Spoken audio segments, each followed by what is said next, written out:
Happy New Year, everybody. The big question is, though, have you started off the new year with any goals? Now, I know that is a cliche, and I can remember a few years ago I'd be like, oh, goals, who needs to do them?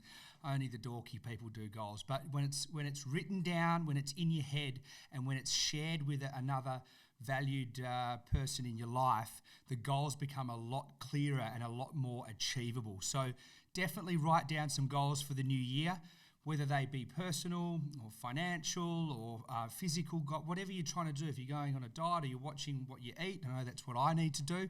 Write down your goals for 2021. It was a tough year, 2020, but I think things are looking on the up and very, very positive as we head into 2021. Speaking of goals, I just want to give you a scenario from almost 5 years ago. We met some clients, David and Irene, Sydney clients of ours.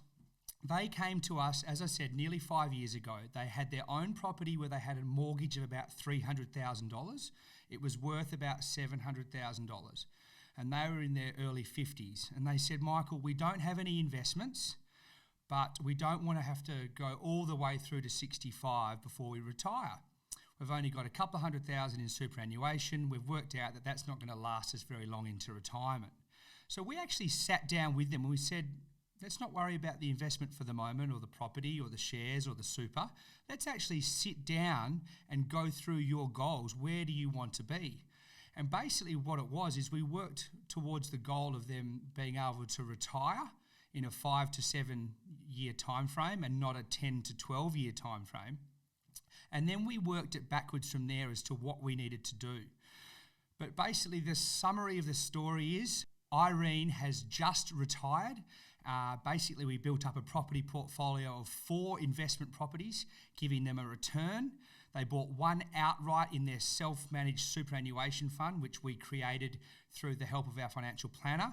So they're now, this is, as I said, 5 years ago, they're now retiring in New Zealand from us sitting down back then and putting down their goals on paper. And so you can see they turned in possibly a 10-year career that they had ahead of them without any goals to writing down their goals, trying to achieve them, getting their trusted team together and building up a property portfolio of 4 properties, 4 investment properties, of which then they sold down 2, they paid the other 2 outright, and now they've moved to New Zealand and living off the rental income from those properties.